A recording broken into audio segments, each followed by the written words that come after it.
156,396 cases confirmed since December 30th, 2019. What began as an outbreak in the Hubei province, Wuhan City to be precise, spread across the world, I must say, and it's now of pandemic proportions as declared by the WHO. But what is more important is that out of this over 150,000 cases, just 5,000 of them, 5,833, have lost their lives. That's, if you want to check in proportion, that's less than 5%. Just this week, we're told that Ghana has recorded and confirmed 6 cases as of today. The novel coronavirus, Covid-19 disease, which has rocked the world, is the talk of town everywhere in the world today. Hello and welcome to this edition of Press Conference, where journalists gather to dissect the major issues and press briefings and engagements in the course of the week under review. My name is Duke Mensah Opoku. As you can predict, the first issue for discussion in this edition is the COVID-19. We're looking at the preparations, the plans, the confirmed cases, and how to prevent it looking forward. My guests will be delving into the issues that have come up in the course of the week. And then away from that, we'll look at one of government's flagship policies, which has come under criticism in the course of the week under review. That's the One Village, One Dam policy under the IPEP, that is Infrastructure for Poverty Eradication Program of government, as promised in the run-up to the 2016 elections. The NDC held various press briefings across some dam sites and reported that there's no work or these dams have not been delivered as promised. But government has also come back with a response regarding that. These are the issues up for discussion on this edition of Press Conference. The show is live and interactive via the WhatsApp line 05505858832, 05505858832. Outside the country code is +233. You can join us via the Facebook stream. Drop your comments. We would read them for you. And you can join us via Twitter with the hashtag Press Conference. We would read the comments there as well for you. We'll take a break. When I come back, I'll introduce my guests and we'll delve into the issues. You're welcome back to Press Conference right here on Citi TV. Let me introduce you to my guests. My immediate left is Franklin Bedu Jr. Franklin Bedu Jr. is a journalist. Franklin, why are you not in self-quarantine? Nobody has told me to be in self-quarantine. You've been back in the country for some days now. From a country that has recorded more than 200 cases of corona. As at the time I was leaving, I didn't go down to 200. As at the time I was leaving. So you don't think it's important for you to be in self-quarantine? No, I don't think. I don't bear symptoms. I was tested at the airport and all that. So I don't think. Your temperature was taken while you were tested at the airport? My temperature, they asked me some. Well, we'll delve into that. Next to Franklin is Blessed. So guys, a news anchor with Class FM. Yeah, Blessed was at the press conference which was held earlier today by government, which announced that there have been 4 more cases recorded and confirmed. And to my far left is Audu Mahama, is the managing editor of the Custodian newspaper. Welcome. He can best answer that question. Thanks for having me. Gentlemen, there's a global pandemic on our hands, but let's set the issues in perspective. First, in the course of this week, on Wednesday, yes, the president addressed the nation and signaled a ramping up of the country's preparedness. Of course, the key item that came out of that briefing is the setting aside of $100 million, Citi equivalent, to enhance preparations and prevention and management of this COVID-19. They have found that the 57 suspected cases, as of today, Wednesday, 11th March, have proved negative. However, it is imperative that we step up our preparedness to ensure that beyond these initial satisfactory measures, we adopt a whole-of-Ghana approach in adequately preparing for a possible hit within our borders. In order to do so, at my prompting, the Minister for Finance has made available the Citi equivalent of 100 million United States dollars to enhance our coronavirus preparedness and response plan. that is to fund the expansion of infrastructure, purchase of materials and equipment, and public education. I have, as of yesterday, ordered the suspension of all international travels by public officials, except for critical assignments, which will have to be authorized by the Chief of Staff at the Office of the President. All public officials are to remain within the jurisdiction until further notice. Video conferencing facilities and other technological tools are to be utilized whenever possible for international engagements. I've also instructed further enhancements of the protocols for inbound traffic from already affected countries. Fellow Ghanaians, all of us should, as much as possible, desist from all foreign travels, except the most critical ones, until there's a grip on the virus. This was on last Wednesday, but today, government has been briefing the nation on the new cases and has gone into detail, apart from that Thursday press briefing, which was held, which announced the first two cases. The Director of Public Health at the Ghana Health Service today gave a historical account of what has been happening regarding these 6 confirmed cases. Dr. Bedu Sarkodie. I provide this update as a follow-up of the press brief by the Ministry of Health and Information that announced the first 2 confirmed COVID-19 cases and consequently declared the outbreak in Ghana on the 12th of March this year, 3 days ago.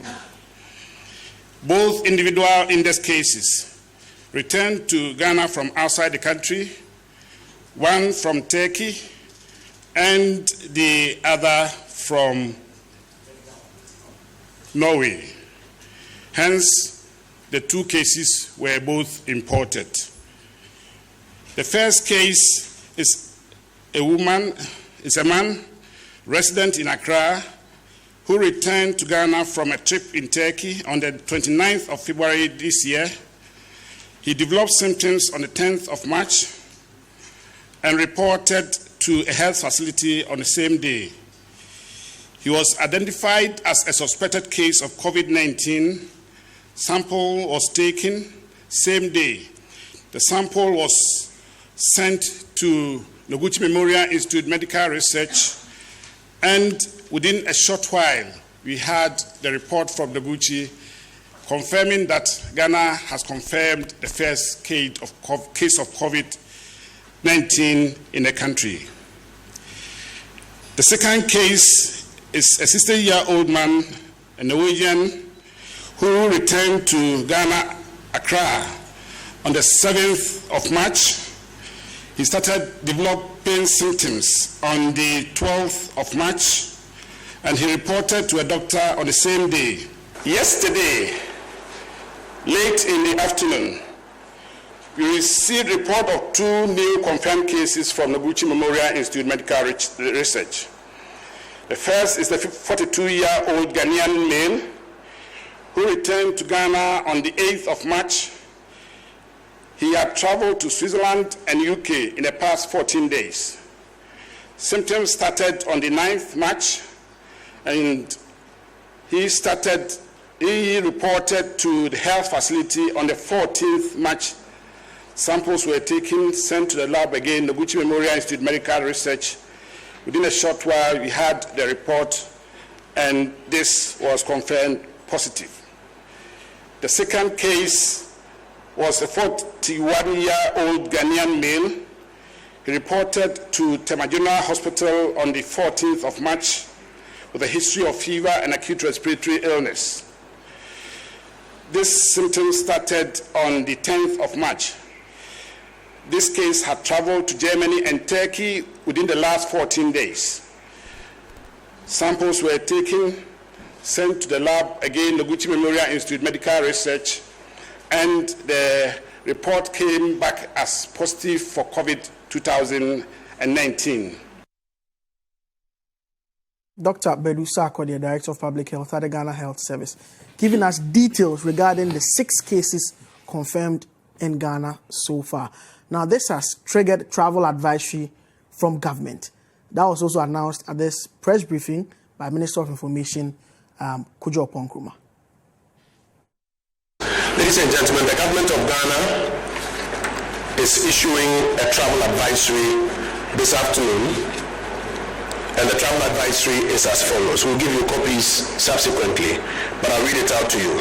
First is that all travel to Ghana is at this stage strongly discouraged until further notice. Second, any traveler, except for Ghanaian citizens and persons with Ghana residence permits, who, within the last 14 days, has been to a country that has recorded at least 200 cases of COVID-19, will not be permitted into the Ghanaian jurisdiction. Airlines are instructed not to allow such persons to embark. Border posts are instructed not to allow such persons into the jurisdiction. 3, there is now going to be a mandatory 14-day self-quarantine for persons who are otherwise allowed to enter the Ghanaian jurisdiction.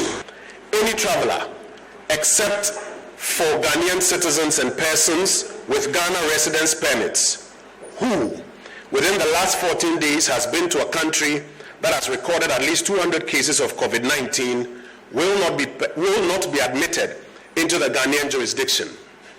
Airlines are instructed not to allow such persons to embark. Border posts are instructed not to allow such persons into the jurisdiction. There will now be a mandatory 14-day self-quarantine for persons who are otherwise allowed to enter the Ghanaian jurisdiction. Guidelines for self-quarantine will be made available at the various Ghanaian ports of entry. Enforcement protocols are being deployed in collaboration with state security and health authorities.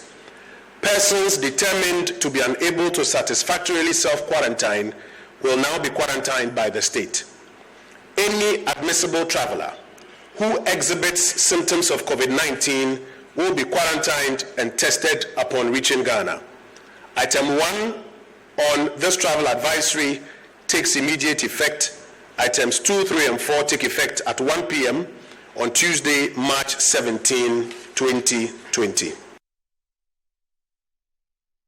So that was Kojo Opoku. We know most of us did not have the opportunity to watch this live. That's why I've taken time to ensure that you keep abreast with all of the happenings, at least from government's point of view in the last few days. But subsequent to that, the University of Ghana, where we are told one of the cases, as announced there, came from, has suspended all public gatherings, including lectures from tomorrow. According to the University of Ghana, the student is non-resident.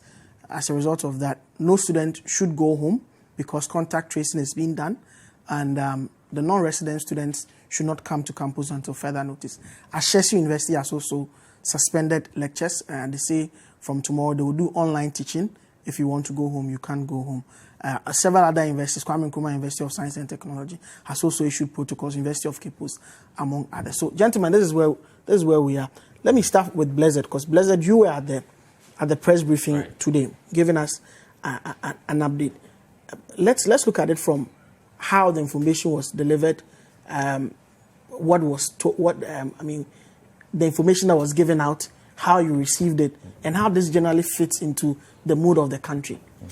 Well, Duke, it's good to be back on your program. I think last week I was here and we're talking about the at that time we didn't have any case. Global outlook, yes, and what was being done in our country. And I gave indications that there's no government around this world that can assure its people that when you have a pandemic, there's no way it would transcend borders and coming eventually into Ghana, and that there's a need for us to be much more educated on the virus, how it operates, and then we could have a better response system towards dealing with the matter, and that there was a need for further education on the matter. It appears that that's what's playing out this week, that in spite of the assurances from our president, Nana Addo Dankwa Akufo-Addo, that enough measures have been put in place to check the virus. Here we are recording 6 new cases. Let me start off with the first announcement. This is not the first press conference that government is having. Yeah. I think about Thursday night. Right. Government came to address the people of Ghana, telling us that we had recorded the first 2 cases. I initially had issues with the mode of communication. If you look at what has been happening from across the world, countries have had journalists and reporters engage with stakeholders and the various task forces that have been set up in various countries to know much more beyond the confirmation of cases. But what we had in our case was a Facebook streaming of what was supposed to be a breaking news or an address by government telling the people of Ghana that we have 2 new cases of corona. And if not for the level of ethical journalism that we have across this country, I can tell you for a fact that people would have been much more caught in that situation of a panic reaction than we would even expect, because we didn't have the opportunity of asking questions and for people to know what exactly the situation was. All people were hearing around was that coronavirus is in Ghana. And psychologically, I was speaking to a friend who was outside the country, a health worker, and 5 minutes to the briefing, I told this friend that, look, we're about to have a briefing on this. We don't even have opportunities to ask questions, but whatever the case may be, just listen to what the authorities will tell you. And when the confirmation was made, she was outside the country. She says, well, I'm not coming back to the country because you can take your country. I'm not coming back. Whereas as of that time, I hope where she is corona free. Well, I can't disclose that for now. But the point is the point is that people around the world were or even in Ghana were suspicious of each other. We're not too sure what was happening, and there was very limited information. Then fast forward to today, we had a press briefing, and government seems to be telling us much more about the cases that we are recording, and we are not talking about the key and the proactive measures that we are putting in place to prevent a further spread of the disease. But I think that was outlined there, wasn't it? Well, that was what was even said before we recorded the cases itself. And if you look at the figures that government has released, you'd get a clear indication that between the 29th and 15th of March, 29th of February and 15th of March, it appears that Ghana has only recorded cases through importation, which means that every single case that we've recorded, all these people have been outside the country and have made their way back into our country. Between this period, the president came back into this country, assuring the people of Ghana that the measures that we had put in place were so much effective that we could respond to any case if it emerges. But from the figures that the Ghana Health Service is giving us now, people have moved through our airports. They've gone through screening, and we were not able to detect.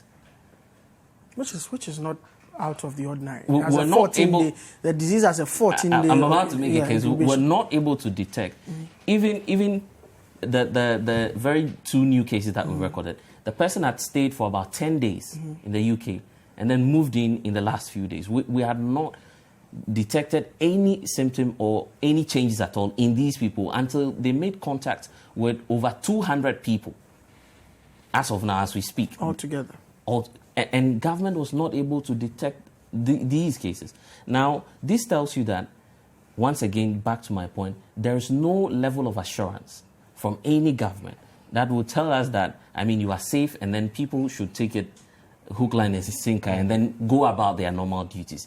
This is a time that we need to be furthermore educated on the virus, how it works, and then people can take their own lives into some level of precautions. That's what we need to be doing at this moment, because beyond the assurances, nothing can be done, honestly. Nothing can be done. Right. And then I walked out of that press briefing not too satisfied because of a number of questions that were not answered, including my question. I asked the question about the president. And there's often this feeling from a lot of people. Anytime we talk about the president of the Republic of Ghana, there's a sense of belonging where people in the ruling parties always feel that the president belongs to them. The president is an asset and a property to every single Ghanaian, whether you voted for the president or not. Once you occupy that office, we need to be assured each and every time that the first gentleman of the land is secured enough to secure each and every Ghanaian. Now, there was a question about the safety of our president. If you care to know, the president is chairing the anti-corona task force. Mm-hmm. That is what we've been made to know. Yeah. Now, our president, between the 29th of February and the 15th of March, today, as we speak, has been to 3 countries where the number of total recorded cases, the least of them, is 1,200. That should be Norway. Switzerland, which was the last point where our president returned from into Ghana, is having well over 2,000 cases. That is the situation as we speak. And all these people that are recording similar cases visited one of these 3 countries. So is your argument that the president should be self-isolation? That is not the point I'm making. Now, the president did not move alone. The president moved together with a team of ministers. And all these people went around, came back into our country, and we have set up a task force made up of these same people. So then I was trying to find out, how sure are we that, first of all, our president is safe? Because our president has to be safe in order for him to secure the rest of us. But it appears that question was not answered. Okay. We need answers to that, and we need to be sure that persons who are around the president himself are safe. And it's a very valid point that we need to check. The issue of safety should not be seen that, well, when you are detected with coronavirus, then the stigma should start. No, we want to help each other. We want to prevent the further spread. And of course, we are journalists. Just a quick one. We are journalists as well. We come into contact with these policymakers. There is a need for us to know the level of safety of these people so that increasingly we can deal with them. So these are matters that we need to take. All right, okay. Let me come to you, Franklin. At least you've traveled across to 2 airports. Let's take a look at tell us your experience. Heathrow to, I didn't mean to say where you came, but I've just mentioned it, through to KIA, and then the measures here and where we are now. So for between Heathrow and Schiphol, there wasn't any. Oh, we went through test, Schiphol as well. There wasn't any tests of any form. It's just a normal screening. You go through your bags, your luggage, and I was That's off. At the epicenter. And from Schiphol to Heathrow, in the aircraft, we're given 2 sheets. The normal green immigration forms you pick at the airport or inland, but was given to us on board, and a white sheet, Ghana Health Service white sheet, where you be told to identify their boxes. So, sore throat, cough, those things. Then you take whether you're in your seat number and everything. I gather that the idea of indicating your seat number is to make sure that if one person is affected or infected, then it can easily trace the people around. But on the aircraft, there are a lot of empty seats around us. And we're told that once the aircraft is in motion, you can get up and go and fill in those seats if you want.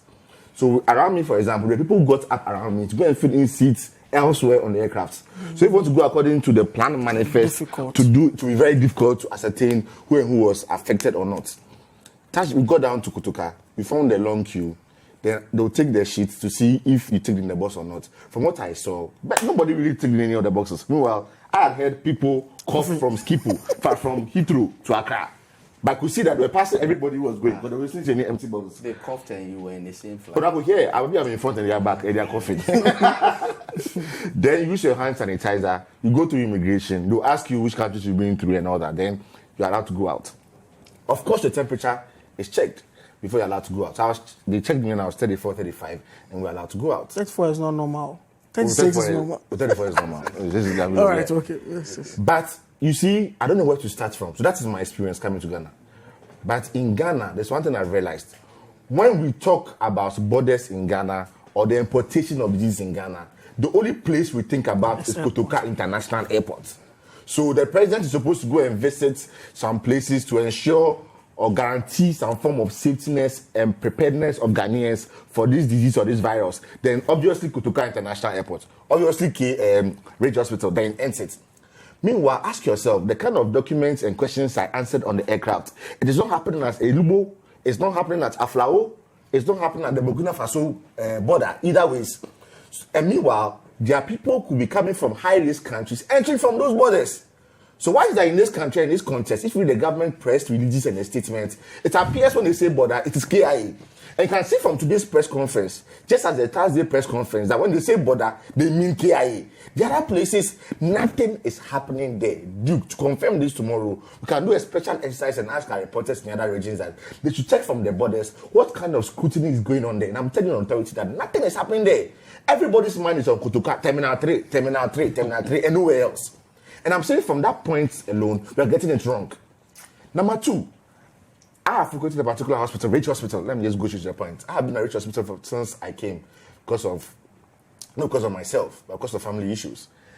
Then the doctors there are telling me that if they see any suspected coronavirus issue, they'll call the 05520 numbers that has been released to us to be calling, because they have not been trained on how to handle coronavirus cases. Are you serious? What has happened now is that some people have been selected to deal with the cases as and when they are reported. So I suspect there are those who be wearing the white gown or green gown or whatever from head to toe to attend to the things. The emergency response team, yes. But when you are told, if you have symptoms and you're not well and go to the hospital, do you see you're looking for a coronavirus doctor or coronavirus nurse? You go straight to the emergency or wherever you are going to see the doctor or the nurse. And those people are the first point of call. How come you trained? They have not been trained as to how to handle those cases. So I'm saying the doctors who have told me are that, see, let's note this. The symptoms of this coronavirus doesn't differ much from malaria and other diseases, cholera and other diseases. So I'm saying that the people who will receive us at the first point of call in Pusiga, in Boku or wherever, question is, have they been trained as to how to identify these cases and how to treat them when they see them? That is my question. And I'm saying is no. Because doctors have told me that when they see the symptoms, they'll call the 0555 numbers. So once again, we are solving problems from the neck, the nose, and the top. We are not solving the problem from the roots. And as usual, we've moved from, and Duke, I can understand the assurance the president is giving us. But let's look at the optics here. Some weeks and days ago, President Trump met Bolsonaro of Brazil. What happened? The Brazilian president has been infected. Just as some of the members of his delegation, they've been infected. Press secretary. What happened? The U.S. counterparts who were at that meeting have tested. How is it that a delegation of more than 20 people go to multiple countries with the disease spreading in those countries? They come to Ghana, there's no test. They are carried to Kumasi for a very major event that attracted well more than 50,000 people, have been told. Independence Day celebration, when they had dinner, and more or less the whole Ghana was in Kumasi. Came back and nobody has been tested.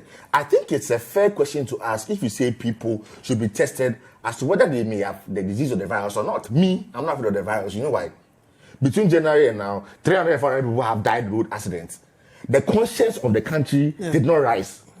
But coronavirus, that can be cured easily like any other fever, we are worried. Number three, it appears that... You're coughing, you cannot say. I'm not exhibiting. Number three, it appears with the Ministry of Information or government, let me say so, they will only address Ghanaians if there's a reported case. And that is a very bad step in communication. Look, this is not a... Look, this is... You don't need a NASA communication specialist to let you know that it is... You shouldn't have left us wondering what was happening in Ghana amidst this crisis between Thursday and Sunday.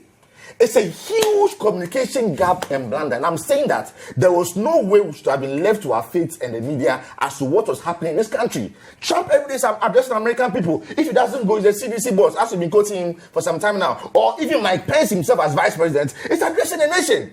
How is it that in this country, when everybody is so anxious and tensed up in this country, Thursday there was a press conference, we had to wait to Sunday before having an update? At least now, what is the difficulty in communicating to the people? There's a website that will be updated every 6 hours. You have to. How many people go to the website? How many people have access to the website? At least then that will stop there. I'm saying that the communication gap is so wide and huge. Now, if everything you have seen in the past days is to happen in the future, it means that you're supposed to sit down and wait for another coronavirus case before government will address us. And I'm saying it's very wrong. It's a huge communication gap. They should be addressing us each time. Why are you paid? Why is Trump busy addressing the people? I was listening to BBC this morning. We're saying that, look, if Trump is unable to handle this carefully, he could lose the November elections. Of course. So there's a direct relationship between how you handle a crisis and your competence. And I'm saying that governments so far have not acted in a way to put confidence in the people. And when you listen to radio, when you watch the television, and when you read,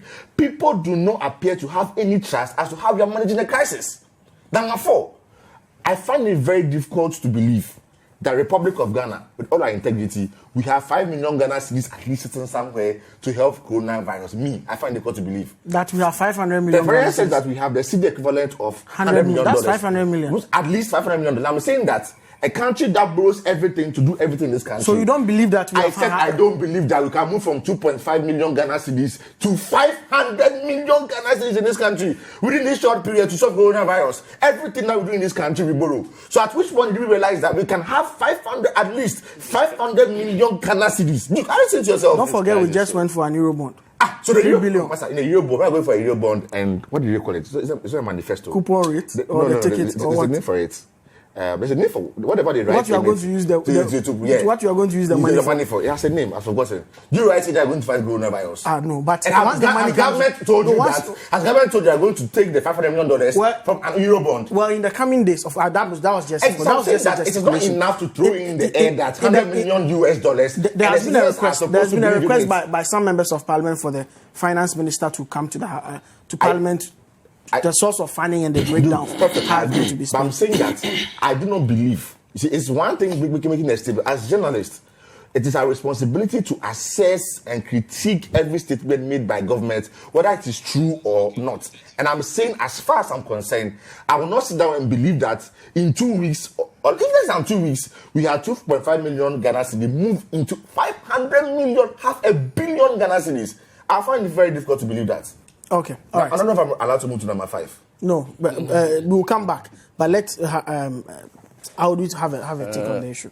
After listening to somebody coming from a COVID-19 country,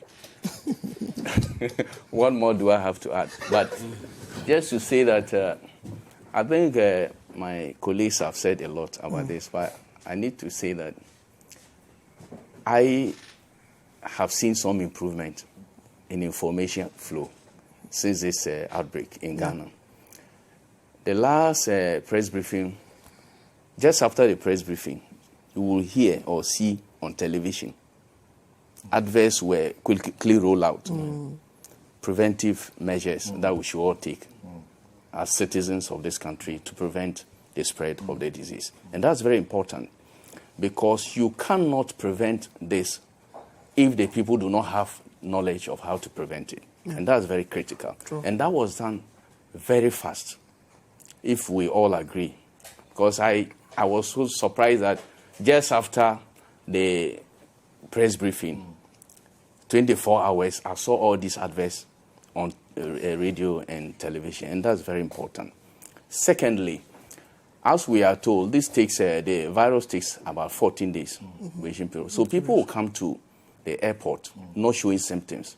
And these people would have been having the virus within them, and they move to places. Yeah. And therefore, it will be very difficult to blame officials at the airport for not detecting because the symptoms will not have been shown. It is only when they move to the place where they live that after the incubation period, the people then will begin to see symptoms in these people.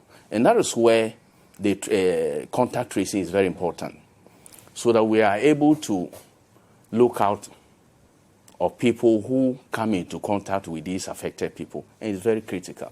So I am saying that, and if you listen to the press briefing that we have, my colleague was saying that, government response to this has not been so good. It may not be as expected, but I think that since the announcement, we have seen vast improvement. And he's also saying that around the borders of this country, my understanding is that all the entry points, there are checks at all the entry points for people who come into this country to be screened and all that. But the problem, again, is the detection. It's the detection. Because, as we all know, this cannot just be detected within days. When the virus is within you, it has to show symptoms, and those symptoms are not easy to be seen. So it is important that all of us, as a country, we don't create fear and panic. And the measures that have been put in place, especially the media, we should be able to disseminate the information to all the localities of this country. It's very critical because detection is key. As for detection and prevention, as for cure, as we are told, we don't have cure. But they can be managed very well. A lot of people have recovered. And that is why thousands of people have recovered. Exactly. And that is why detection and prevention is very critical. And all our efforts should be geared towards that. Now, I would suggest that if we have seen state educational institutions saying that they should not come to school and all that, or should stay away from home. At least 4 international schools. International schools. We should extend it to all our schools. So we should not allow this thing to blow on our faces before we start taking these measures. Other countries, South Africa, for instance, the South African president emergency, exactly told workers to stay and work from home. And we should not wait for this thing to blow before we start these preventive measures.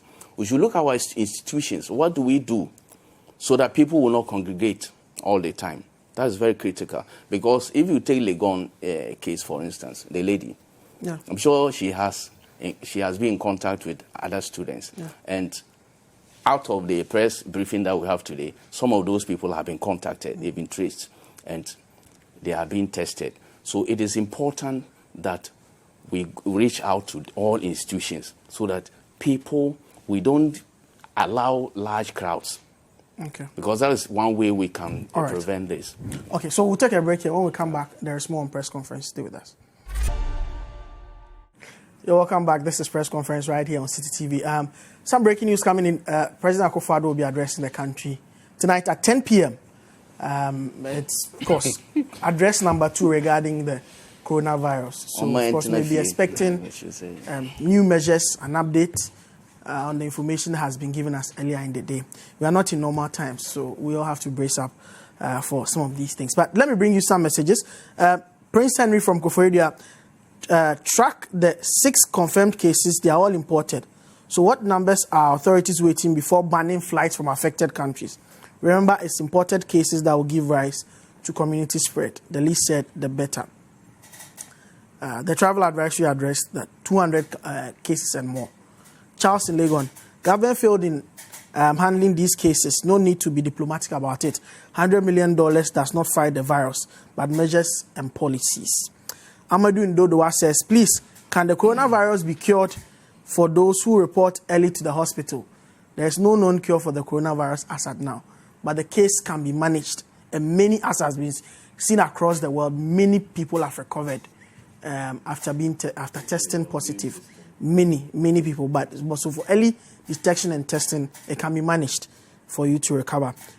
Koyaja Chamale says we need to be told the names of those that have been tested positive for COVID in Ghana. I think we can trace contact by knowing who amongst them that you have had contact with in the last few days so that you can avail yourself for quarantine and for the necessary screening. I think information regarding this people have been put out there. So the names, I don't know. Inusa Mbo from Tamale says, Ghana is putting its citizens at risk day in, day out. The government of the day should suspend all flights to the country as other countries have done. A word to the wise is enough. Koshi Badohua Ivo, God, how ungrateful can you be? Upon all commitment to build a cathedral to your glory, how can you not spare us this virus? Oh wow, that is. And then Kwame from Achimota says, he has a problem with the way we are talking, frankly. And then Fire. Inusa from Tamale says, I crossed the border into Togo yesterday and Friday through Pusiga, and I can tell you that nothing is happening there. No one asked or checked us when we were coming back into the country. Currently, Rwanda has closed all public schools. Ghana should do the same. So those are some of your comments. But last comments, final comments on the issues. The advisory press release for me was very unfortunate. the first statement alone, I don't know if you can put that, the first statement alone doesn't reflect anything serious. Countries are banning. We are discouraging. Countries are banning, and we are using moral suasive language to talk to people. At a point, you will not be allowed to embark and on I'm saying, my problem is that whole issue, we are discouraging for me shouldn't even be there. You should say ban. It's a crisis, you are banning, you should ban. Which country is discouraging or encouraging? No, everybody is banning. By saying that if you are Ghanaian. No, you can't. I'm coming to the second one. If you are coming, you should not come in. How would we are coming? The second one says that. We should have let you stay outside. I'm saying that. The word discouraging, you don't use the word discouraging in an environment of crisis. It should just be banned. Number two, that's you are saying that people in countries where the correct cases are above 200, they shouldn't come to Ghana. The airline shouldn't allow that. But people 150 they can come, 170 they can come, 180 they can come, 199 they can come. And I'm saying that, what makes the difference then? What makes the difference? Number three, the people I came with to Ghana, we've been put into the population. How are you going to trace us? Some didn't sit well in the aircraft. How are you going to trace us? But they have all your contacts. Then I'm saying that in that case, you see, that's the difficulty about the contact tracing, if I'm right. It's because of the fact that the basic unit of identification in this country is a problem. So tracing them is a problem. And how are you going to ensure that, is it self-isolation? Yeah.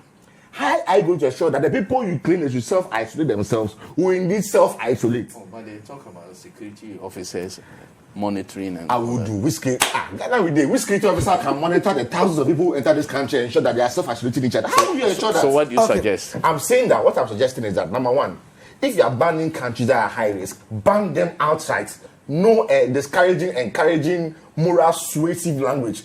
We should be more assertive in our language with respect to countries that we don't expect people to come in from. And we should be more clear as to how we are going to do right now. It is the usual PR, clear, compound language. The specifics of what we intend to do to care, but we do not know. So the contact tracing, we do not know. The self-isolation, how do you ensure that it's done? We do not know. It's like there is no detailed emergency plan available to the public to guarantee our safety and to calm nerves. All right. Blessed. Duke, I think my brother has been very extremist on matters here. He's looking much more at our national security. But there's evidence to suggest that there are countries who have not gone the way of banning all flights into their country, and yet they've been able to manage the cases to the extent that... If you're categorizing it, I want to limit you ban them. Don't say that's what I'm saying. I get your point. Yeah. But there is evidence to suggest that there are countries who have not done what you are talking about, and yet they are able to... getting the results. Which countries are those? So let's take a look at Nigeria, for instance. Nigeria has been able to contain the first two cases that they've had. And as of now, Nigeria has not recorded any new cases. There's a suspected case in Enugu, but it's not been confirmed. Well, so that tells us that if we put in so much effort, we can achieve results within the shortest possible time. But as of now, Ghana's case may go out of control in the immediate term, because if you look at the figures that we're giving, the Norwegian individual that we understand, top official as we understand, had come into contact with over 100 people, which tells you that, well, let's multiply that by times 2 or 3 at least, because one person would have come into contact with at least. Well, I wasn't there.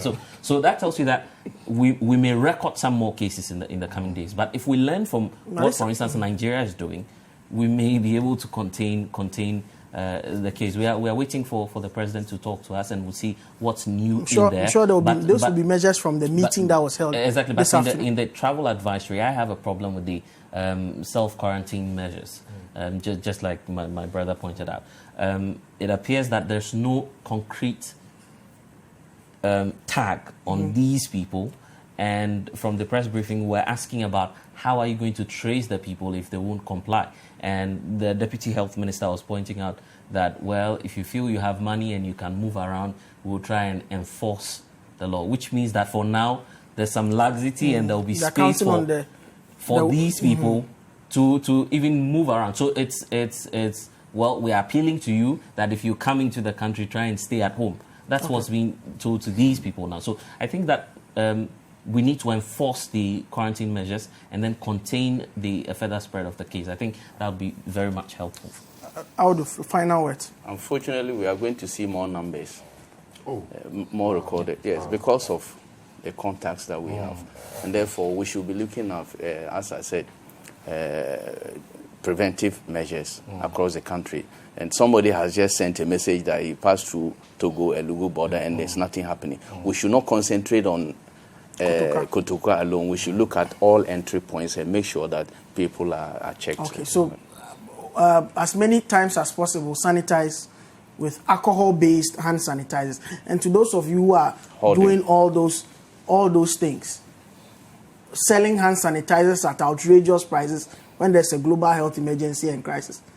Let them know that if it has seen all of attack them what has seen you. And a wash with soap, water, and running water as many times as possible. And social distancing, at least 1 meter.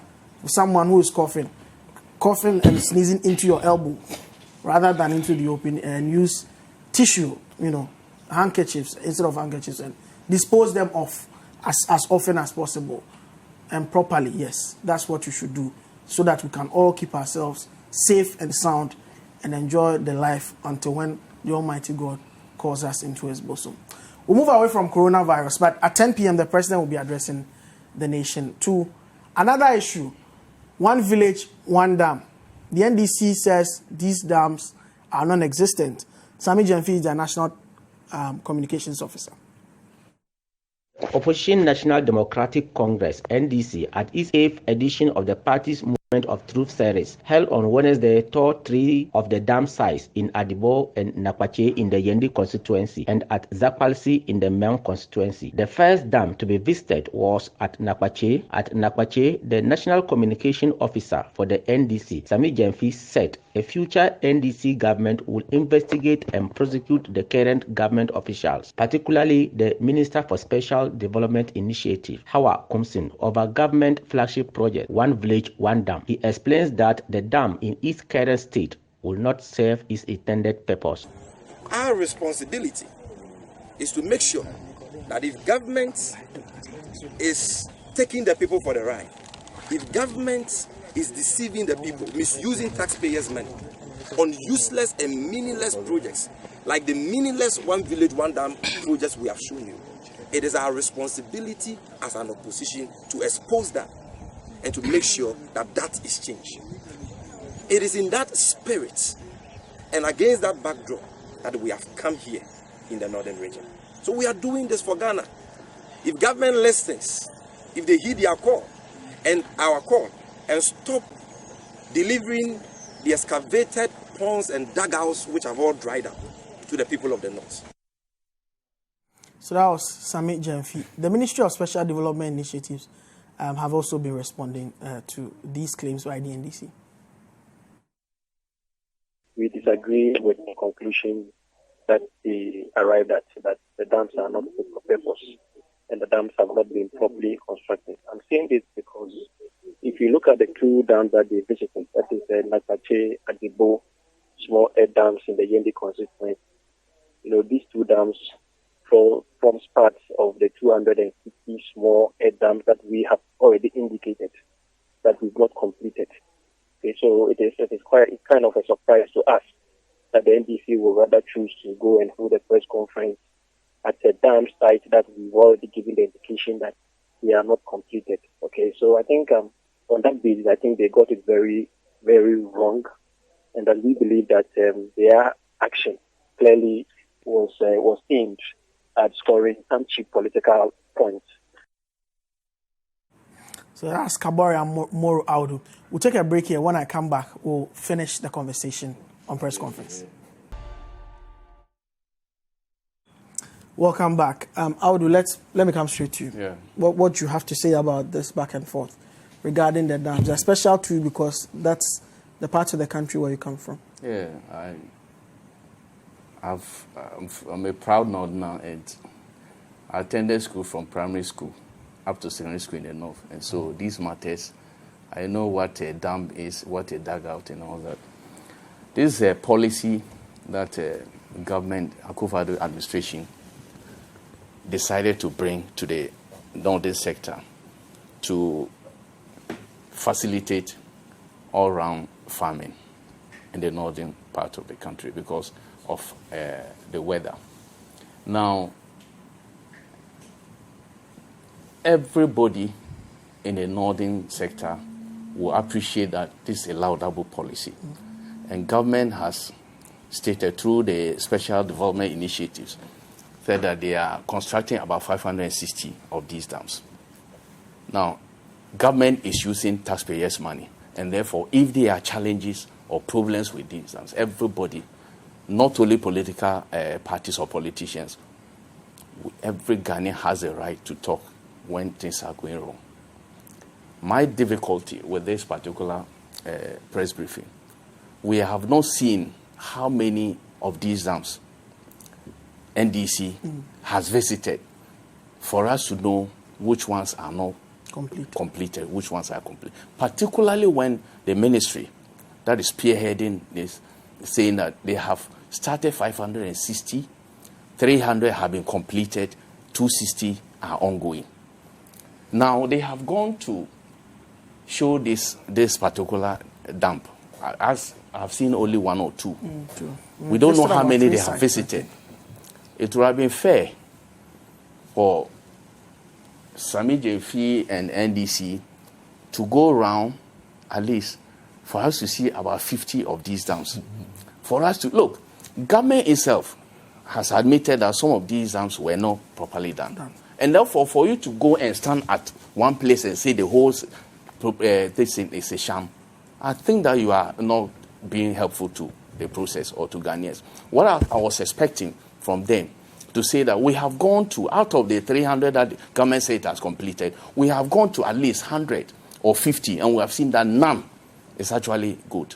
And mind you, these dams are not like Akosombo or, how do you call it, Bui type of dams. These are